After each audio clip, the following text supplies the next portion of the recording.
resolve that. And so what we're going to talk about tonight are some of the projects you may or may not know about. Some we can go into maybe a little more detail than before.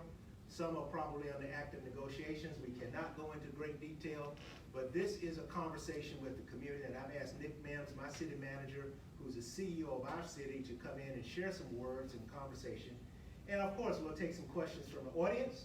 And once we get online with our Facebook Live stuff, we'll probably take some questions from over there as well. But we've got a captive audience here. I want to thank you for coming out.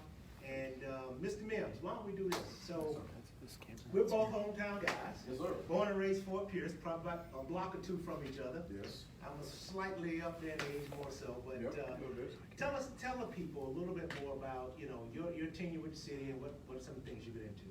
Okay, yes, sir. Well, my name is Nick Mimms. I am the city manager of the beautiful city of Fort Pierce.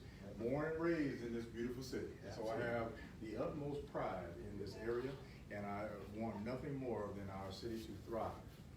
That is definitely our mission, and I intend to do whatever I possibly can during my time in this seat, in my time in this position, to ensure that every person, every business, every visitor enjoys their time and the quality of life here in our beautiful city.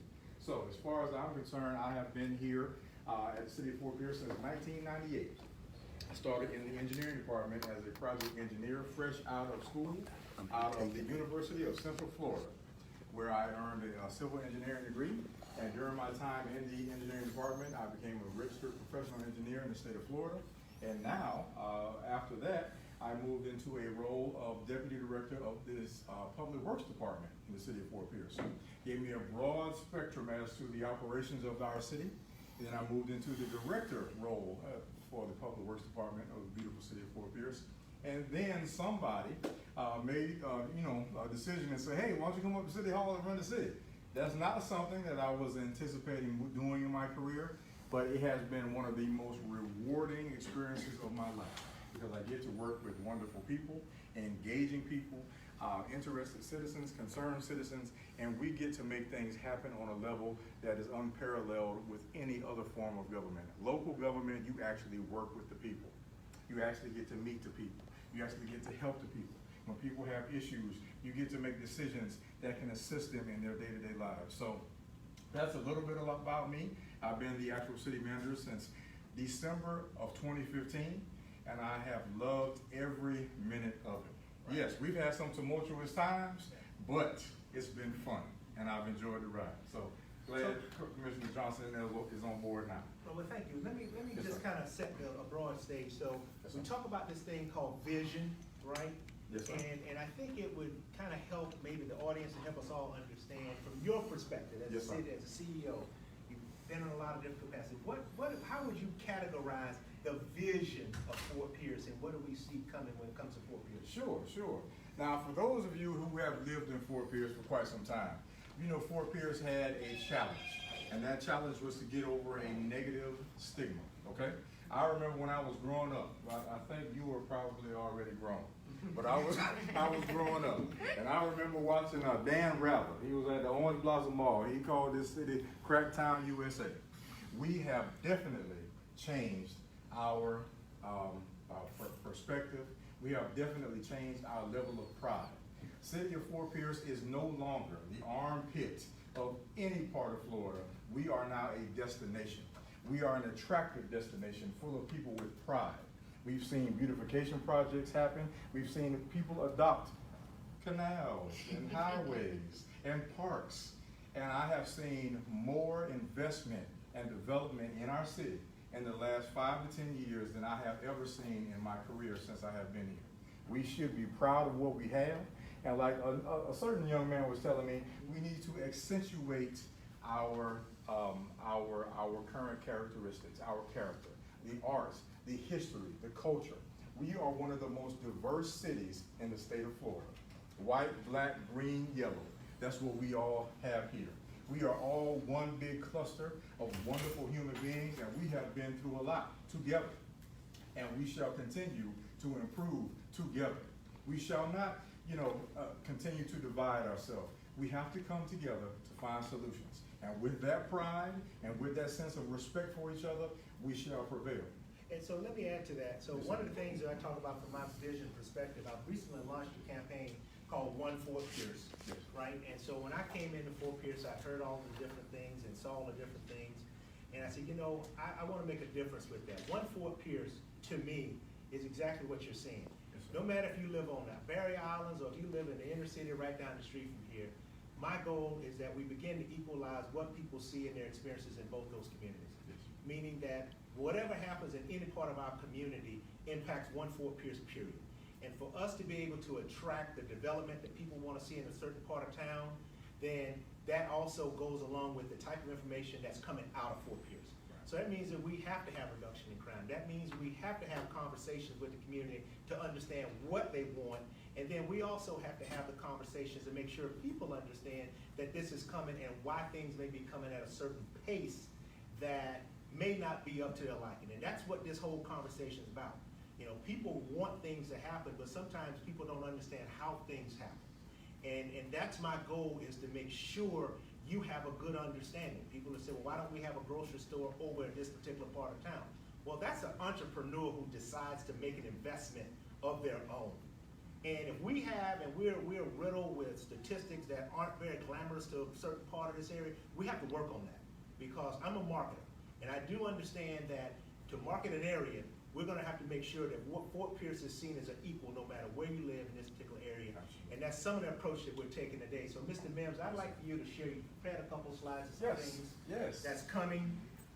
We will talk a little bit about this. This will spur on more conversation, but we at least want to let you kind of know where we are, what's going, and kind of the status of where we are.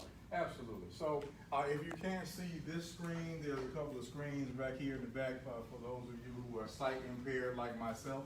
But I will say this, we're going to start with some of our projects, some of our initiatives that are going to improve our entire city. And one is King's Landing. If you all can recall, there was an old power plant on this site. It's about 7 acres, the H.D. King Power Plant, that has been since decommissioned. And now we are working with a developer that is going to bring a hotel, also a retail establishments, and residential units to 7 acres in the heart of our downtown. It's right between our historical downtown and our historical Edgartown development in Fort Pierce, right across the street from our beautiful and award-winning marina. That is going through the site plan process as we speak. And here in the next couple of months, the City Commission will decide on the final design, approve that, and we'll move into construction probably in early 2022. So we say site plan, that's the technical review of what's going to be built there, Mr. Mimms? Yes, sir. Okay, I want to make sure to. Yes, sir. I'm sorry. Yeah. Basically, it's an opportunity for staff and the City Commission to approve what is planned to be developed on that site. Now, we have the Port of Fort Pierce. Some of you in the audience may be very interested in what's going on at the Port of Fort Pierce. But at the Port of Fort Pierce, as you know, our county recently purchased the old Indian River Terminal property. And that was a major purchase, and they brought in much larger structure than what is represented here. If you come downtown, it's about 85 foot high in height. Is that correct? Yeah. It's about 85 foot high, but basically it's going to be used to lift vessels out of the berth and set them on a dry docking area for maintenance, upgrades, improvements to these mega yachts. And these vessels are usually anywhere from 150 to 350 feet in length. Also, we have a couple of developments happening in our area, and one is Fisherman's Wharf.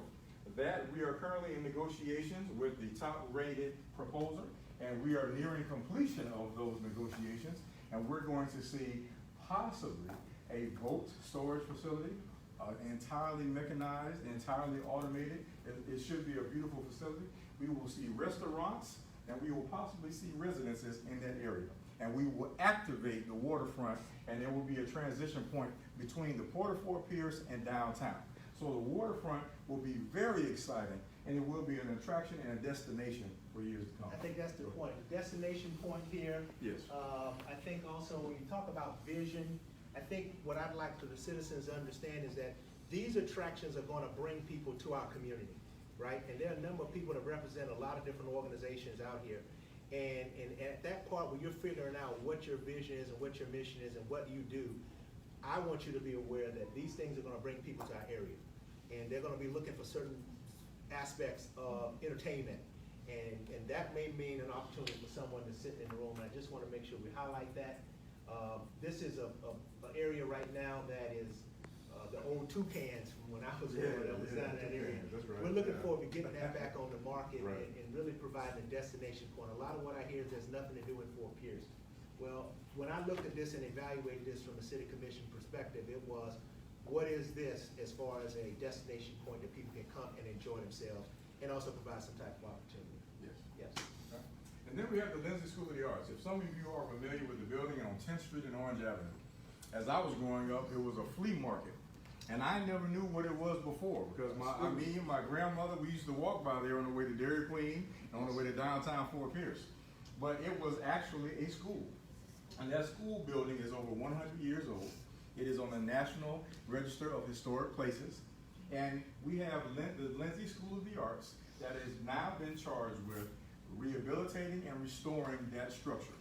There is proposed site improvements. We're looking at art displays. We're looking at tutoring and mentoring and teaching of the arts at that location. And also, if you've ever been on the 3rd floor, it was a basketball court and an auditorium. So that will be restored for public venues, events, and things such as that. So there's tremendous opportunity. We're working with, how you doing, man? We're working with grant applications through the Department of Interior of the United States of America. So hopefully, we can get the funding necessary to get this historic facility restored and activate that corner. Okay. Now, the Mimms Court Center. This is exciting stuff right here. Mimms Court Center. This right here is the site. Now, this is not this building, but this right here is the site of the oldest black school on the east coast of Florida. Okay? The black population came together and they decided we are going to have a school for our children because a school did not exist. And I believe it was 1910, 1911 when that was started. Right here, dedicated in that spot. Mimms Court Center was subsequently built. This portion, this is about a 25,000 square foot facility. That portion has been since vacated by the school board. The school board worked with us and have now sold us this piece of property. We bought it for $10 because of the school. Yeah, it was a great deal. So they basically said, hey, look, City of Fort Pierce, take this building and do something extraordinary with it. We put it out for bid, and we have now received 5 proposals from 5 very interested parties to create a multi-use community services hub that's going to work on our cultural history, that's going to work on job preparation, workforce development, business incubation, community activities. It will be an activity generator for the Lincoln Park area right there at Mimms Court and 13th Street, between that area.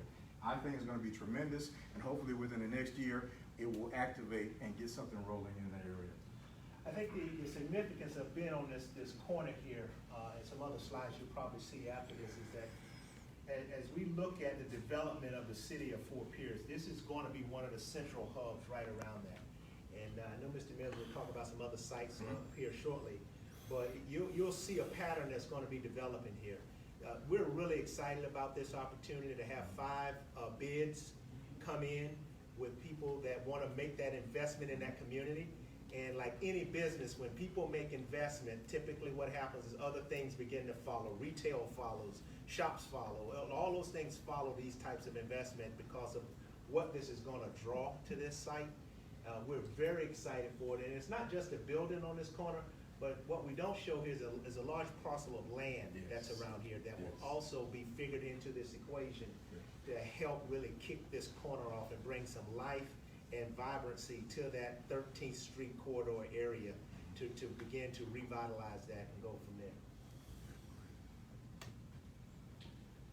Also, right next to our historic Lincoln Theater, if you all don't know where that is, it's at the corner, I believe it's at 12th, is it 12th or Douglas? Douglas. It's Douglas, okay, my bad, okay. I get it. But right there, the Lincoln Theater. First, let me talk about the Lincoln Theater.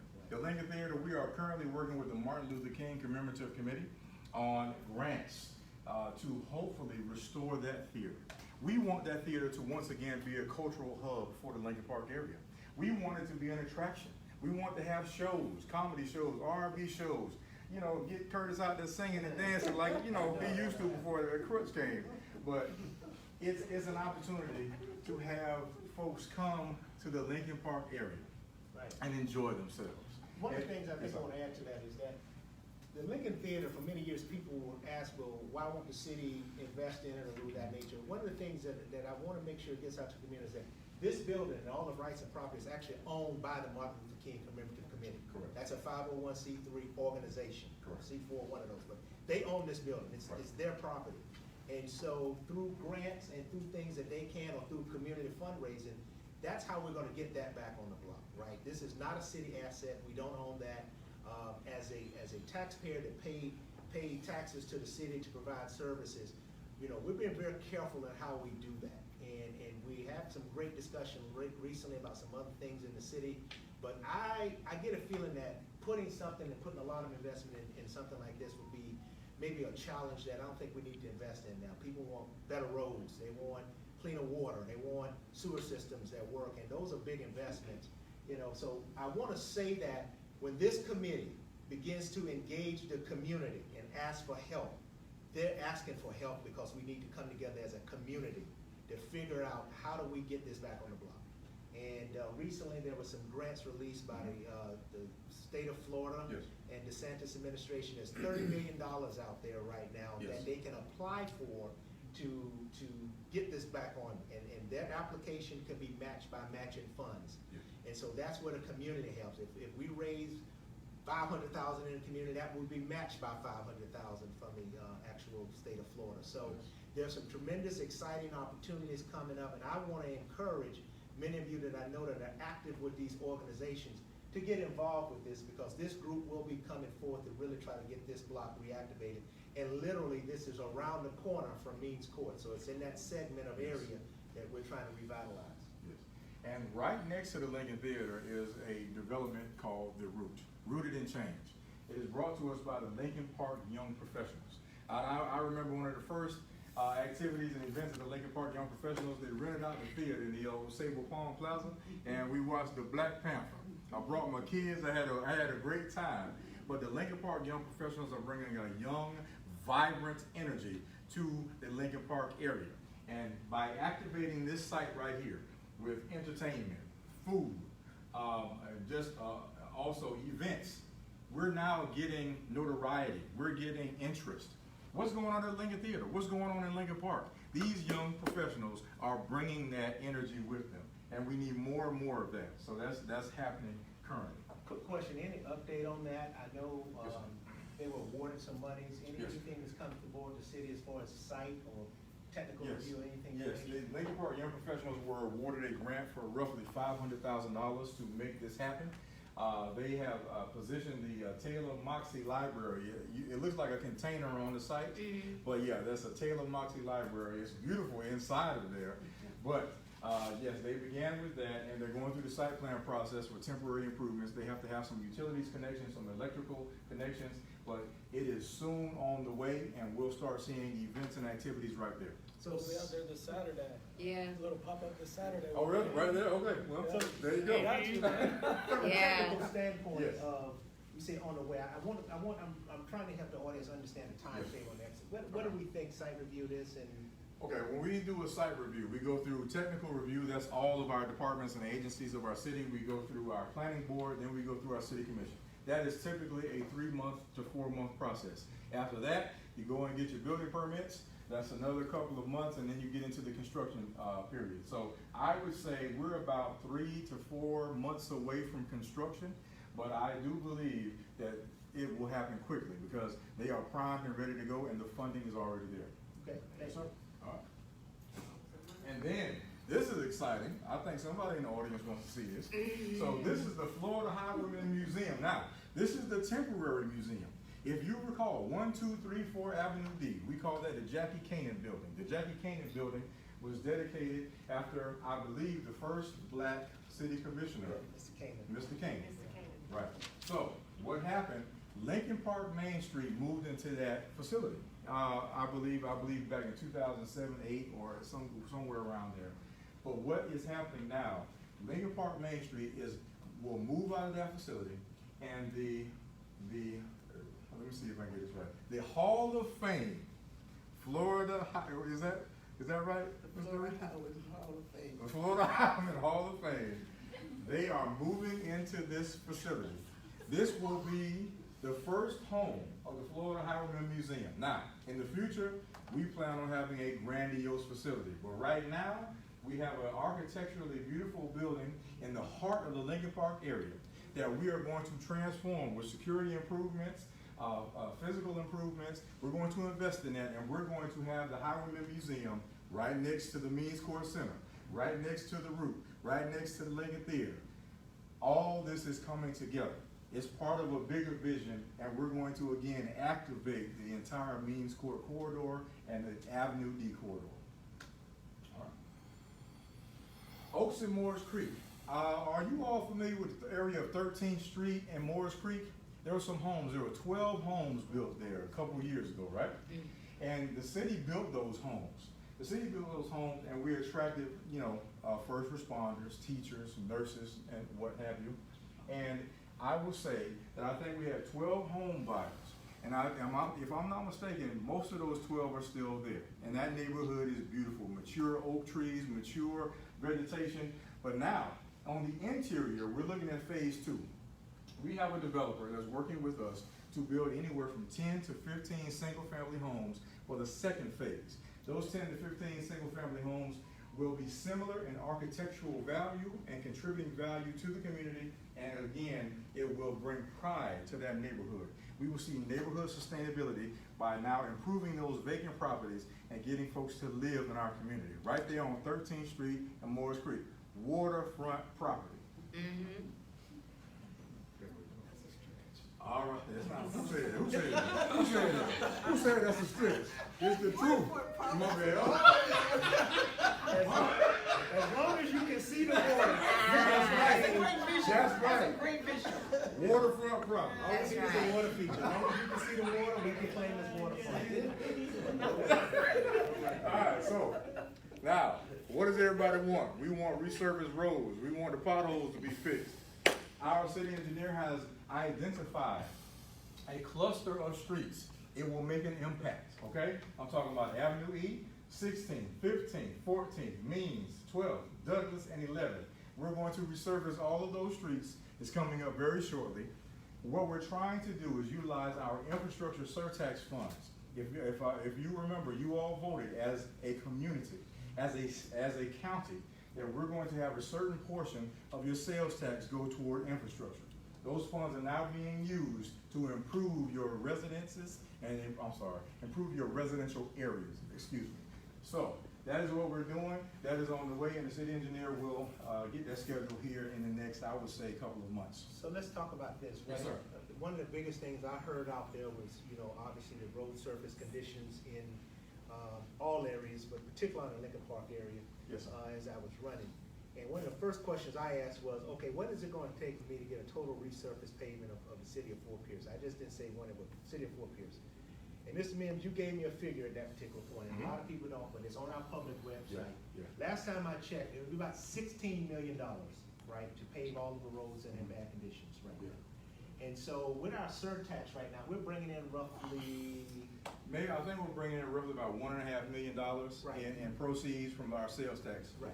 So what we try to do is that we try to take the worst, most deteriorated roads and work on them first. Right. So can you talk to us about an update on 17th Street? That's been blocked for a long Oh, time. yeah. And so, That's what it's found. I can't get through. Now, see, Yeah, you did open it up. You Somewhere. did. well, All right. we talked about it recently at City Yes, sir. Commission meeting. I know. And maybe people Yes, sir. weren't there. 17th Street. 17th Street is in the midst of being reconstructed. The city of Fort Pierce partnered with the Division of Emergency Management to receive a grant to pay for, I believe, anywhere from 75 to 90% of the improvements on 17th Street. We run into a little bit of problem, but it is being rectified currently. Here's the issue. Comcast Cable. Comcast Cable did not want to remove their lines from the poles. So what we were gonna do is just go out there, hey, we'll just yank them down. But of course not, we don't wanna do that because we don't wanna turn off people's phones, cable, and internet. We don't want y'all banging down our door. So we work with Comcast Cable. We've identified our differences. We've had some conflict resolution, and that is now being rectified. And we will get 17th Street open hopefully here in the next week or two. But yeah, we had to get those lines down, have a directional board to the handholds to get the services to the residents. But we got everything squared away, and that will be open very soon. And I think, Mr. Mimms, if you can talk to the public about when we go in and do a street like that. Yes, sir. It's just not putting asphalt down. There's a lot of stuff that went into that area, and Yes, sir. without being too technical, Mhm. you know, I know we buried cable lines there, so Yes, sir. no one of those overhead cables, that's all underground now. Right. Curb and gutter system is being put in. Yes, sir. So we collaborate with FPUA and all those other entities Mhm. to really bring it up to what I call a modern code, right? Where you don't have a lot, the city was built in a long time ago, and we have a lot of overhead lines. And so when we get a chance to do a street like this, it's gonna look like something that's probably built in 2021 right now, as opposed to built in 19 whatever. So Correct. is there anything else technically designed in that people should be aware of, and what we do when we do these streets? Sure. When we do a reconstruction project, it's not just about throwing, like Commissioner Johnson said, it's not just about throwing asphalt on the street. What we do is we remove the underground utilities. That's your storm water, that is your water, that's your wastewater, that's your gas. Also, that's your broadband telecommunications.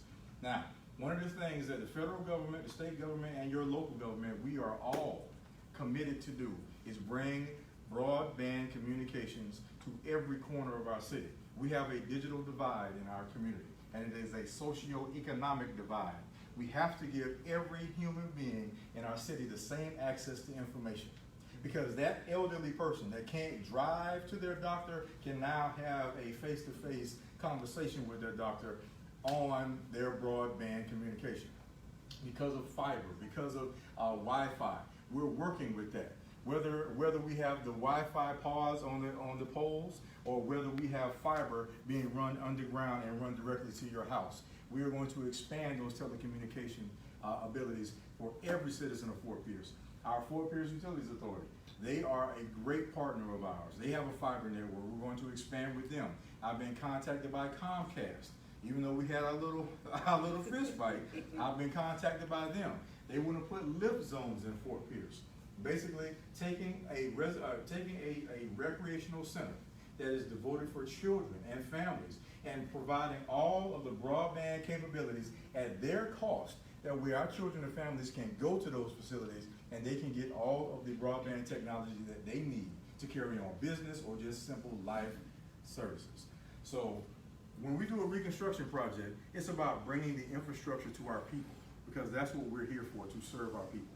So the other thing too is that on the city's website, there's a page dedicated for this half-cent surtax. I think it's under. It's in the engineering department. Right. Engineering department on the City of Fort Pierce website. Right. But yeah, you'll see all of our infrastructure projects, and that is the half-cent sales tax revenue being used for that purpose. So on that website, you will see all of the projects listed in their order in which they're coming. There are a couple representatives that the city commission appoints to that committee, and so they actively meet, have discussions on these things. And Yes, I sir. do believe we have, is 8th Street on that next one to come up on that resurface? 8th Street is, It's pretty high. we're gonna do that as well. Somewhere in that area. Oh, yeah, If you that's go there, reconstruction, and I'm right. telling this with you, if you go there, you'll see the streets listed by priority that's coming for resurface programs. Yes. And our goal right now is to get 17th Street open. Yes, sir. For a number of months. It's gonna happen. Get It's 17th gonna Street open. All right, but thank you for sharing that. Just one more time back to Oh, that. back. Back one slide. You're gonna see these resurfacing programs here in I would say probably before the end of this year. We're identifying our contractor, and I believe our contractor is ready to roll. And as you all know, every contractor in the state of Florida is very busy right now. So it is very hard to get them working for us, but we've identified the contractor, and they're gonna start working hopefully before the end of the year. Okay, all right, thank you. See, Click Fix, I'm gonna let you talk about that, sir. Well, it's something I'm passionate about, right? So many of you know that to communicate to the city is different these days. I hear and I get the emails and say, well, I call City Hall, I can't get anybody to answer, or I can't get anybody to respond to emails. and I understand your concerns, and one of the things that I want to implore that you do is download this app for several reasons. It creates a work ticket that has to be signed off on. So if you have a pothole in your neighborhood that you have fallen into many times, if you download that app, you can report that directly to the people that actually fix the potholes. It opens up a work ticket. That work ticket has to be closed, and once you open up that work ticket, you are the respondee. So you will get responded to saying your project has been fixed. If it's not been fixed, then we have an issue, right? So C-Click Fix is a way for you to engage us to help us be even better and do our jobs even better from a city staff standpoint. Mr. Mimms has a very dedicated group of people. It's not a large staff. We got a lot of people doing a lot of different things in the city. But they are very attentive, and they want to do good things for Fort Pierce. So C-Click Fix is a way to communicate with us, to get that out there. Please download the app, share it with as many people as possible. You can report different things that are concerning to you in your neighborhood. So C-Click Fix is something that I want to see more of the community using, because we get reports. I look at the reports purposely to see where the reports are coming from. And quite frankly, I'm not seeing a lot coming from the District 1 area at this particular point, as we know it as District 1. And I know we have potholes. I know we have things that you don't like. Well, you can help me by reporting that. Correct. Okay, just say it goes directly where it needs to go. There's a whole list of things that you can report there. And I'm asking that be the first stop, that you do this, to help me help the community to get these things addressed. C-Click Fix. Then, now the fun stuff, right? Mobility, okay? Now, what is a challenge for almost every community? And that is transportation, all right? Mobility, we are focused on mobility. We have scooters. I know most of you have been on a scooter, right? I can't believe y'all, man. All right, so the scooters, they're not only fun, but we learned from our scooter vendor that people were using scooters to get to work. People were using scooters to just go to the store to get their basic necessities, all right? It's not just about recreation, it's about helping people to get to their destination. Mobility plan and fee. We're working with a consultant right now to identify mobility improvements, because when I was going through school in college, it was all about build roads, make the road bigger, put as many cars on the road as you possibly can. That's not the way we operate right now. What we need to do is move people, not cars. It's not about that. So whether we're using bikes or scooters, or what is now about to come to Fort Pierce, Freebie, which is an electric tram that's going to pick people up anywhere in the FPRA and take them anywhere they want to go in the FPRA for free. That we're working with St. Lucie County and actually a DOT branch to make sure that happens. So it's about getting people to their destination. So many people depend on transportation services by the local government and the regional transportation authorities. I'll give you, for instance, right? Fort Pierce. You know the bus line that runs up and down? I think it's called the Community Transit, or what, Treasure Coast Connector. It goes east and west, and it goes north and south. More residents use that bus line in Fort Pierce than anywhere in St. Lucie County. Even though the funding comes from every human being in St. Lucie County, more residents in Fort Pierce need those services than anywhere else. And that's because we have a community that's in need, and we need to respond to those needs. That's where we're focused on mobility. Let me put something here, because I want to make sure this is understood loud and clear. When it comes to this mobility service, I'm passionate about two things and being a game changer in District 1. We have a number of restaurants and services over here that people want to get to. This is going to be a game changer to help bridge that divide and make that connection, right? So when we talk about moving people around and getting people access, this will be one of the ways that I think we can open up commerce in our respective Lincoln Park area.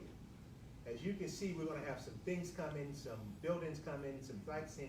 People are going to want to take part of that. This is going to be, and I'm going to be advocating very hard, pushing very hard, that we have those loops within the Lincoln Park District, so that our seniors who aren't comfortable driving can get out and move around some of these places. and we can begin to see mobility here. What that creates is a commerce band for our restaurants here to have more exposure, because sometimes, quite frankly, you know, it's a little challenging maybe getting into some of these restaurants and parking. That's going to alleviate that. That's the whole thing about mobility, is that we are a older city, right? Our infrastructure is not wide. We can't come and plop down something in the middle of the place, because we really don't have the parking for it. And we're going to address that. We're getting there. But in the meantime, if we start to put things like mobility into play, that eliminates it. So you may be able to park at a central area and get on this free tram and go and have lunch or pick up lunch and do that, or have it if it's coming in your neighborhood or by your neighborhood. Some of the things that I've seen about this is pretty exciting, and the ability for our community to be able to get to services that they need is very exciting about this project, and I'm very excited about that and where we're going with it, to really connect our community. And then I believe, we all know that we have all gone through a very tumultuous year. We've lost friends and family, and we've been out of work. We haven't been able to go to work. 2020 and up into 2021 has been a significant challenge. You know, whether the City of Fort Pierce employees were out passing out food, or taking applications to help people pay their rent, or taking applications to help people not get evicted from their home. We did what we needed to do to make sure our community did not fail. And our community now, from what I'm seeing, is on the rebound. And it is very encouraging. And what we have now initiated is our Economic Development Incentive Program. We're going to have a kickoff in August, but I'm going to tell you, currently we have an impact fee moratorium that reduces upfront development costs. We're looking at commercial facade grants. If you have a business, if you have any type of commercial building, you want to make it look a little bit more presentable, apply to us. We will help you with that. It's a matching type of grant. I'm talking about exterior improvements, painting, structural, HVAC, windows, doors, things on the outside that can help with the appearance to make your business look that much better. Business innovation grants. We've all gone through the process now. We understand business is not the same. Everybody doesn't want to come into your business and be clogged into a hot, sweaty room with everybody else. You're going to have to get a little bit more innovative and creative with your business practices. Virtual capabilities. We're going to help businesses now modernize themselves, learn how to market themselves, and learn how to use the virtual technology and the broadband capability to keep their business sustainable. Our commercial interior uplift grants. Basically what that is, a lot of our buildings, like Commissioner Johnson said, are old. Plumbing, fixtures, flooring, they're old. What we can do, you come in, fill out the grant application, and we can help you with the interior of your business or building to make it more functional and operational. And then our redevelopment lien reduction program. We're in the midst of developing this as well. So many properties in Fort Pierce have liens and fines on them. People buy the property, and by the time they figure out, oh my goodness, I bought a $5,000 piece of property, but it has $200,000 in liens and fines on it. It's not, that's not going to work. So we have to reduce those liens. We have to wipe them either clean, or we place them on the tax roll as a non-ad valorem assessment. That knocks down the upfront development costs for any type of developer to say, you know what, I don't have to pay all these liens up front. I can spread them out over time. Now my business model works. Now my return on investment works. I can actually make something happen here. We're going to initiate that program as well. And then our residential infill incentive. As you all know, a lot of you live in Lincoln Park. A lot of you grew up in Lincoln Park like I did. Lincoln Park, we knocked down a lot of buildings. We created a lot of vacant space. That didn't do anything for the neighborhoods. We have to invest in our neighborhoods. We have to fill those vacant spaces. We have to incentivize the residential home builders to build something in those areas. That way we can sustain the neighborhoods. Because right now we got a house here, another block, we got a house there. We have overgrown grass, we got insects, we got rodents, we got reptiles and snakes, and we got dope boys hiding dope in the bushes. We can't have that. What we have to do is take care of our neighborhoods and inspire and incentivize homeowners to invest again in the Lincoln Park area and the FPRA. And that is what that grant is all about. that coupled with this, I think the whole economic development is something for everybody here, right? And so we want to address the infill problem, get affordable housing in there, get contractors to build these houses that'll deal with the blight. So I'm excited about this. If I hear you right, we're rolling this out here in August, right? So Yes, sir. The city commission just approved these funds for this. You're gonna see more forthcoming as far as the application processes, Right. coming with the next 30 to 60 days, I'm saying, but this will be something that's viable, and it's something that if you're in development or you are a landowner, this is a great opportunity because the impact moratorium is in effect, and that will reduce your impact fees when it comes to your development of your property that you may own in the Lincoln Park area. Yep. So, as promised, I said we're gonna take a few questions, so Joe, if you guys can look online, Sure, I have. and you got one? I do have. Okay, we'll take the one Online online and I'll come to it. Yes, sir. Sure, it says from Katy, Texas, are there any plans to build a water pad or water park for kids and adults with disabilities? So water pads are, for kids with, needs, special needs. Correct, yep. Yep. And so that's ironic, we talked about Yeah, we something of did. that nature. I can tell you Yeah. that the Fort Pierce Kiwanis the Kiwanians of Fort Pierce, in partnership with the city of Fort Pierce, are going to improve J.C. Park. Now, I don't know, you all know where J.C. Park is? It's on the beach. It's a beautiful facility, but we built that playground back in 2007, 2008. It's a very corrosive environment, so now some of those playground materials are beginning to show their age. We're going to completely replace that playground, and we're going to build it so it is ADA accessible for children of all ages and all physical and special needs. That is going to be a definite improvement for our community, and it will have an interactive water feature, something similar to, I don't know if you've been on to Dreamland Park. You know, the Dreamland Park, we have Dr. Martin Luther King in the fountain where the kids come out and play. We're gonna have that at J.C. Park as well. So we're looking forward to that, so all children can play at that facility. Yeah, and so I remember that the Kiwanians came to us. Right. With a proposal that they wanted to bring this park up to code. It is, by standards of 2021, Right. it needs to be brought up to code. Yeah. And so Yeah. that was one, and there was some other projects that we discussed too, that we looked at some land We looked at, options. also we looked at 23rd Coach Finn Park. Right, Coach Finn Coach Park. Finn Park is in the 23rd Street area near the Boys and Girls Infinity Teen Center. Right. Coach Finn Park has, you know, for years and years, folks have practiced, kids have practiced baseball out there and T-ball. Well, we're looking at an interactive water feature there too. We want to make a pleasing environment for our families, to include our children and our elderly and our moms and dads. So we want to make it fun. So we want to put that at Coach Finn Park as well. And that project was actually brought to us by our CRA board. CRA board and our youth council. And our youth council. Youth And council, so we're yeah. looking at that area there to make an upgrade to that area right in there to provide an opportunity that the people have asked for, some type of mixed use, interuse of that field and getting that back online, provide some facilities there, and we're looking at the scope of that property there, providing some water features, some playground type stuff. So more to come on that one, but that area is being looked at very closely, and that's within our FPRA zone. Yes, sir. And we're actively looking at that as well. So that's kind of something that we'll let out the box for now. Yeah. Okay. All right, let's go to the audience. Unless you have something else on. Go ahead. I saw a hand. Young lady. Yes, ma'am.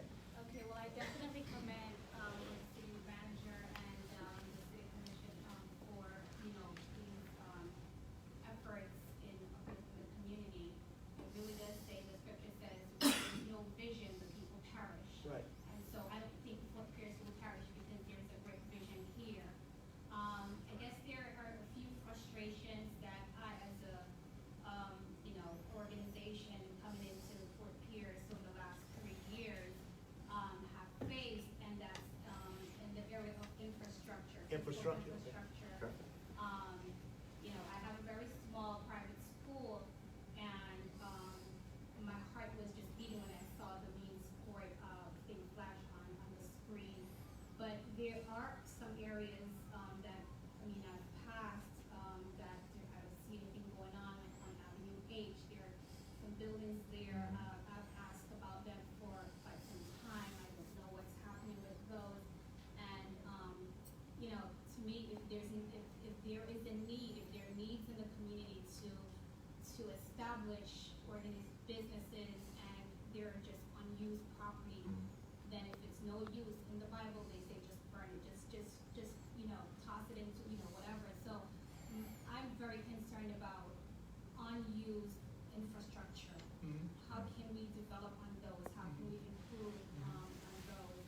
Is it gonna be for kids who are coming from the south, or, you know, what's, you know, what are what's the situation around that? So that's just, you know, some of the few things that I can, So thank you for your comments. They were generally talking about your concerns for infrastructure, and also the Lindsay School. So just off the top, and I shared this earlier, and I think that economic slide really talked to it. Our approach to kick off this infrastructure growth and development is to put things like this into play. City government, we're policymakers.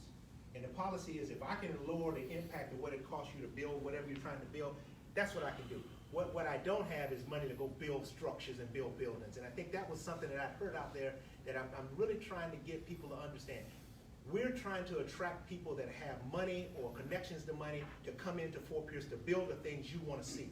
And the best thing I can do as a policymaker is work with staff to say, how do we reduce these things so it's not so costly, so that it makes sense for that private investor to get their money back? Because anybody that builds something, they are making an investment. They are putting their money out there and they want a return on investment. So that is something that we are very cautious about. We're trying our very best. You mentioned some project prospects and land specifically. I would just say that a lot of this land that you see vacant is actually owned by people. right. And some have means to do some don't. Some are waiting to see what they can do and what's coming. All we can do is try to incentivize them to invest in their properties. And that's the tough part of this. That's what this is. This community meeting is literally saying, hey, let's develop this. People want it. Let's figure out what they want. If we can tell you what they want, if you decide that it's in your best interest, you can build a grocery store and make money, then why won't you do it? And here's how we can help you by reducing the impact fees. As far as the Lindsay School of Art, that's a private 501c3 organization. As far as I know, they have that building, and you'd have to talk directly to them on their programming, on how they do that. Yes, that is correct. Right. That is correct. But I would hope that whoever is in business or partnership with the city of Fort Pierce will respect. Right. It is not a selective school for the who's, the haves or the have-nots. This is about coming together as a community, and that's, I believe, what sold our FPRA board and our city commission on allowing them the opportunity to improve their facility. It is that they are bringing all children from all areas of our city and providing them with the opportunity to learn about the arts and to enhance their, socio, skills. So I'm coming. I'll get all the questions. No problem. I have a couple things, but the first thing I want to touch on is the impact fee moratorium. I think that's a very poor idea. When you're waiving, impact fees were created for people, developers, businesses to come into a community, and then by taking assets away from the community, whether it's green space or whatever, they make up for it in other places. But as you can see, Fort Pierce lacks sidewalks, gutters, street lights. I mean, that's the cost of giving away impact fee money. So on one hand, we're aiding the developers to give a lower price point on their houses. We're sacrificing our own infrastructure needs because of that, including so it also enables developers to put amenities into their developments instead of putting amenities into the city the way it should be. So that's one take. The other thing I wanted to touch on was King's Point. What was the cost of cleaning that up? The overall cost? It didn't cost the city anything, as a matter of fact. No, what did it cost completely? There was a cost. For the last time I heard, it was $1 million a year for like 10 years. Yes, the federal government helped the city of Fort Pierce. Okay. And the FPUA, the federal government participated in that project with the Brownfield Rehabilitation Program. And that Brownfield Rehabilitation Program funded the entire cleanup of the site. The site was found to have some PCBs, and I don't know what that Heavy stands metals, for. yeah, it's a lot of Yeah, it's a lot of just words. in EPA there, a lot of supervised letters in site. there, right? But we were found to have some ground and some groundwater contamination. The federal government helped us out, and they provided all the necessary grants to make sure that happened. And the FPUA contributed as well because they were the end user.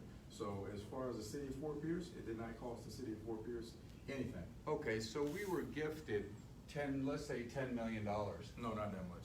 Okay, well, that's the number that I heard back in the beginning of this process, Correct.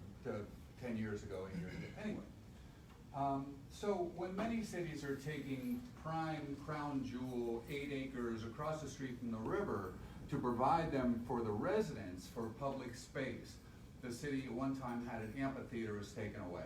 It was demolished, never to be returned. And now, what was the decision by the city to sell 8 acres of prime land that should be for the residents and instead get $3 million out of it and sell it so we can sprout condos? Now, where did that decision come from? I will say that was a city of Fort Pierce decision to spur the economic development and create an economic impact for our entire community. And I appreciate your input. But how does that benefit the entire community? That's all I have to say. Well, one of the things too is economic development and impact. Have a plug? So right now, Fort Pierce is in a prime position where people are coming to our area. We don't have a place to house people that come to our area. And part of this is an actual hotel that's coming to that area.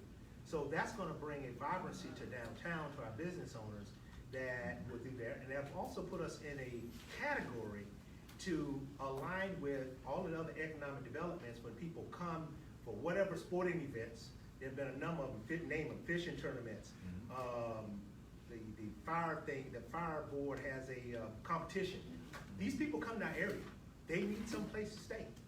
And this was a development that was looked at upon that city commission, the FPRA at that time, one that I tend to agree with, that will bring an economic and will bring jobs, because that was also an economic concern.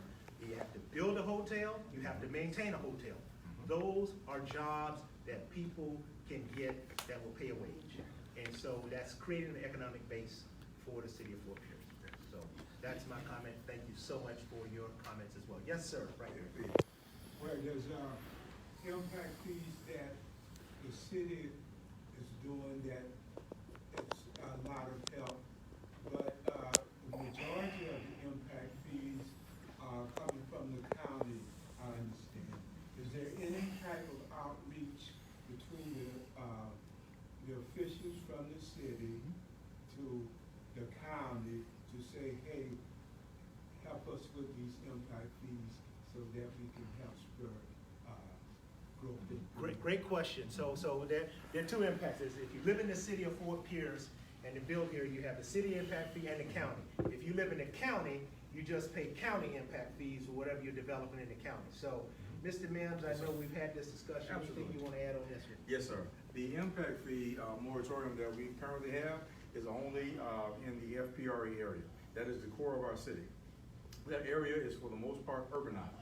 The impact fees that we currently have a moratorium on are stormwater, building, transportation, and I believe solid waste. Okay, those are the impact fees that the city of Fort Pierce is in control of in the FPRA area. The outside of the FPRA area, the impact fees are still in place because on the fringes of our city, we have growth. We have to build the roads and the sidewalks and have to have the lights and the necessary infrastructure to sustain the development on the fringes of our city. Now, have we talked to the county? Absolutely. The county is currently considering partnering with the city to provide economic development and economic development incentives to spur growth, to include partnering in the FPRA area and also for targeted industries, manufacturing, warehousing. We see these economic development incentives implemented to include impact fee waivers and reductions by St. Lucie County to get those type businesses to our community. So yes, sir, we are partnering with all of our community agencies. Fair question. So I think you can help us as well as citizens of Fort Pierce. You have a love of the city of Fort Pierce, or if you live in the county, they have elected officials. They have 5 of them over there. I do talk to all of them on conversations in passing. I will continue to have these conversations. They are very much excited about what's happening in Fort Pierce. They want to see the growth. And I think between me, us, you, talking to the elected officials at the county, it gets it on their radar. It moves it up on their priority list. And it helps to bring them to the table to get this done. So it's a fair question. Yes. But we can use your help, and as a citizen, you have every right to talk to the county, That's and the right. county elected officials. That's right. Yes, It's my ma'am. understanding that FPUA has the largest impact fees, but there's also a third entity, is that correct? I cannot confirm that they have the largest impact fees. I believe they call their impact fees connection charges or connection fees.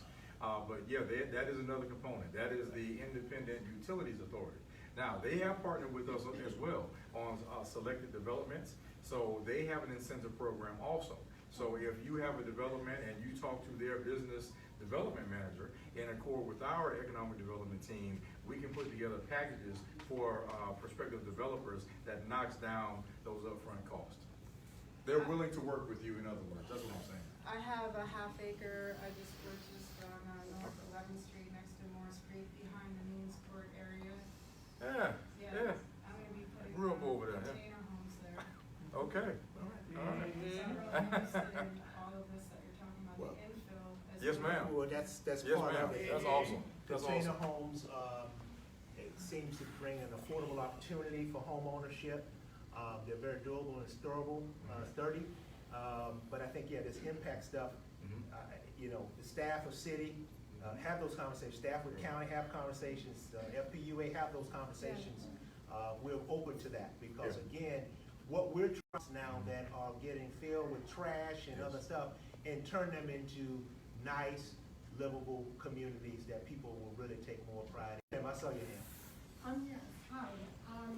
My name is Tiffany Ryder Famu, and I am a short-term rental owner. Yeah, yeah. Here in Fort Pierce, with Yeah. Mr. Mimms. Yes. And I wanna thank you both. I've been watching some of the meetings, and for the first time, I heard from you, Commissioner, someone speak from the aspect of visiting at Airbnb. Oh, sure, yeah, I use them. I just, have been following the task force. I purchased another, property, trying to invest in Fort Pierce. I Sure. know Mr. Mimms knew that. I didn't know Fort Pierce Right, before. right. got I remember when Right. you came to city commission talking Yes. about that. Yes. You're from Boston. Yes, Yes, so, ma'am. I'm excited to be a part of the city growth. And Yes. as everything you spoke to today directly relates to our industry. Sure, How do absolutely. people come? Yeah. I had a family stay with my, condo this week who've never been to Florida ever in their life, and they chose Fort Pierce. Good. And my condo to come to. Good. Now, having said that, I'm excited about some of the changes, because I'm getting a new property, but some of the proposals with the task force that are coming through, I think are actually gonna inhibit the growth that you just talked about for all people. I'm a one-bedroom, small Sure, property. sure. And, like when you talk about maximum occupancy,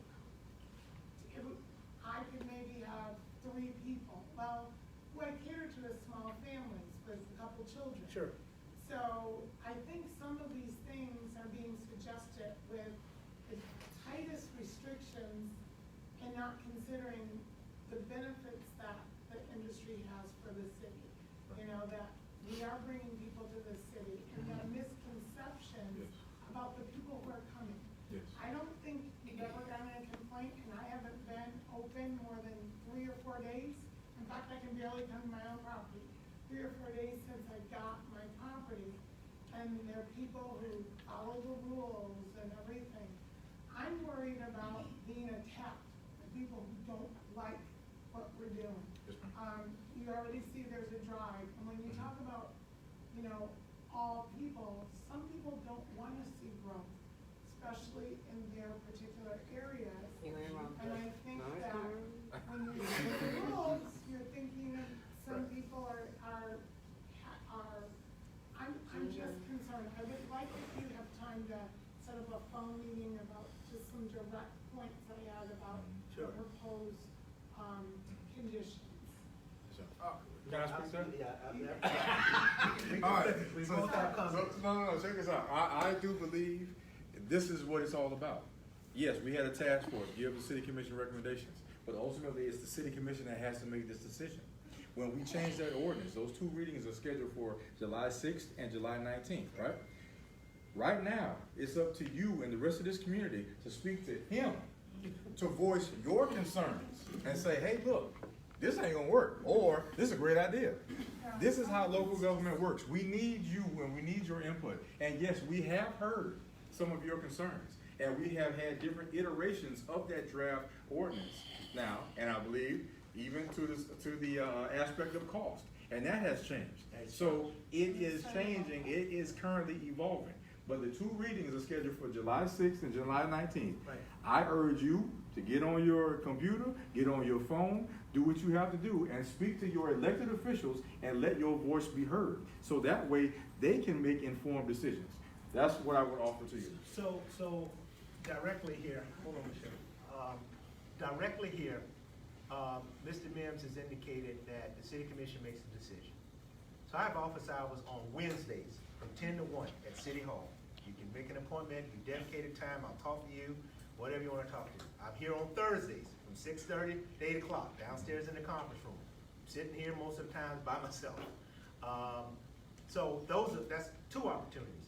The third is I'm getting tons of emails right now, people voicing their concerns and eloquently stating them. And I'm reading them. And I'm also talking to staff. Yes. And I'm talking to task force. There have been some adjustments on what you think you may know right now, and what you think you've heard with short-term rentals. There have been adjustments made to that. Yes. And I can assure you that stuff is happening. And so you may disagree, you may not get everything you want, but policy is not gonna give you everything you want. Oh, I don't expect. Right, so, but I will say we're very open to hearing, and based on the feedback that I'm hearing, we can adjust and tweak. But I can tell you that the city commission is very focused on moving ahead with a process that puts it in a process that takes it out of our hands and makes it very plain and very short to come to spur this progression of movement when it comes to short-term rentals. But with that also, we have to be able to deal with the issues that may or may not come with short-term rentals, right? And that's the part that was missing. We didn't even have a component to even address that.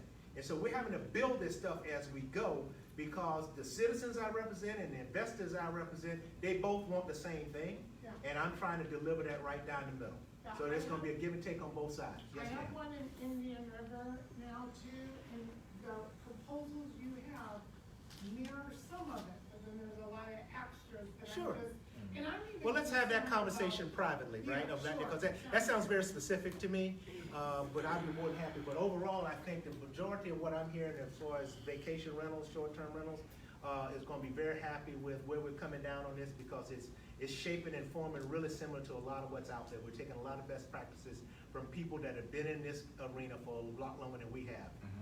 And I think they'll like it. Yes, ma'am. Yes, Michelle.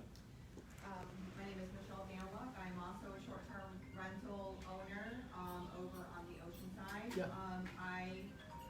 I have to disagree with the fact that the city is, not actually changing things. First of all, you don't have any jurisdiction to do anything, because you guys lost home rule a long time ago, and it is evident in the Hollander case. In addition to, you are trying to implement an ordinance in which you are not even mirroring with your own county.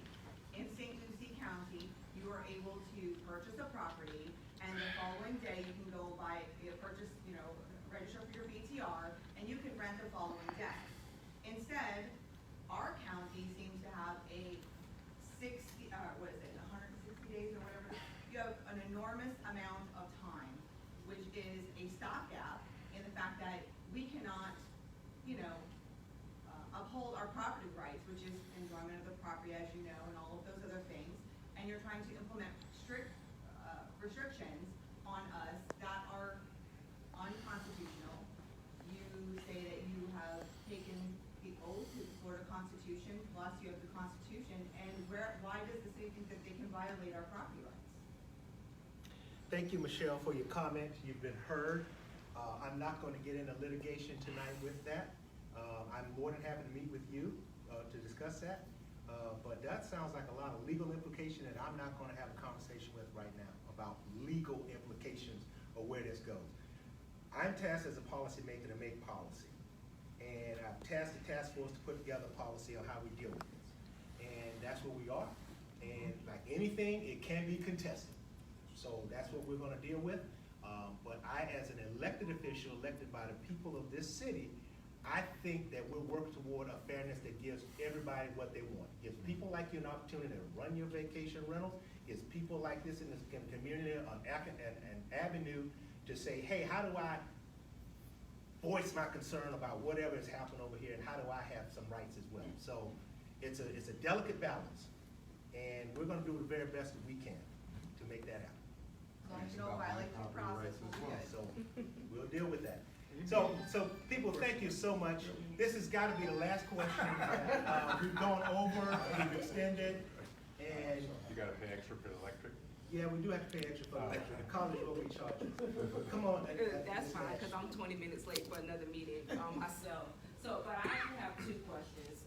My first question is, I hear a lot when things happen in this city that a lot of folks in District 1 don't know about it until after the fact. So how are we going to get that word out to the citizens in District 1 about all of these wonderful things happening in our city?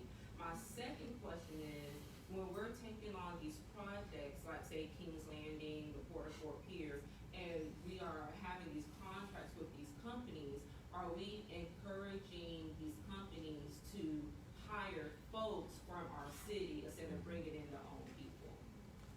So tonight is a start, beginning, continuation of making sure people know that's why I'm doing this. I want to encourage that as we do these, and at some point I'll probably have Mr. Mimms back for an update, that I'm invited. This is open. I put it out there. We had it on the city website. I did the best I could to get it out there to let people know that this is what this is about, is to inform the people. And one thing I know about being a hometown grown person in Fort Pierce is word travels on the street.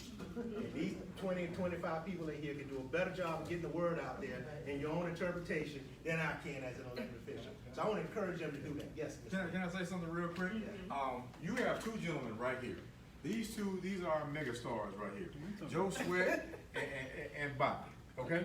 These are the guys, okay? These are our media guys. This is our communications team. We try our best to get the word out to every person in this city, whether it's Facebook, Twitter, Nextdoor, LinkedIn, Instagram. Yeah, we got Instagram. Yeah, you do. Remember the digital divide. And I get you. And we also, but again, is why we do this, right? Right. So I've invited those organizations, Right. NAACP, the fraternities, Right. sororities, the pastors. yes, They need to be here. yeah. And that's what I, and plus I always offer, I have office hours. Right. I have all that stuff that you can talk to me. I don't dodge conversations with Right. people, Right. okay? And I'll tell you something else that we did that Commissioner Johnson was part of. When we were rolling out vaccinations in this community, we contacted every pastor in Fort Pierce, and we had them all at St. Mark Missionary Baptist Church. And we had every pastor, and we told them, this is how we're going to do vaccinations. This is what we're going to do. This is how we're going to do it. And they selected a certain number of their congregation, and we had them meet us at the Lincoln Park Recreation Center at 13th and Avenue M. And we did that for a couple months. And it was because we made the effort to reach out. And it takes effort because we can't reach everybody because everybody hears things differently, either by radio, newspaper, or by their pastor. So it's a continual effort. But I'm telling you right now, these two guys right here, these two guys get the word out all the time. They just did a Lincoln Park promo, Living Local. Ms. Doretha was in that video. It's fantastic. So what yeah, you they do a hear, what great you hear job. from me is you have my commitment to do this type of stuff. But I need your commitment to get those other people in this room. Right. Right? When I put stuff out, I'm just not putting it out to be out here to do this. I'm putting it out here because I ran on the issue of community engagement. Right. And I'm fulfilling what I told you I was gonna do.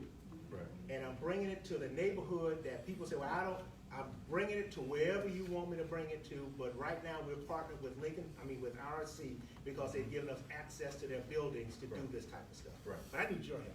Yes. I need your help. Yep. Yes, Rick, go ahead. Tonight, you all talked about economic concerns, you talked about jobs, you talked about infrastructure, you talked about private and public investment. But there's one other really important issue in this community, and it's safety.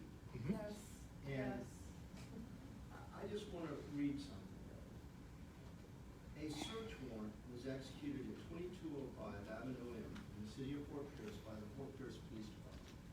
The officers conducting the search seized a digital scale, $390, in guns, and ammunition, magazines for holding ammunition, and a small amount of suspected marijuana residue.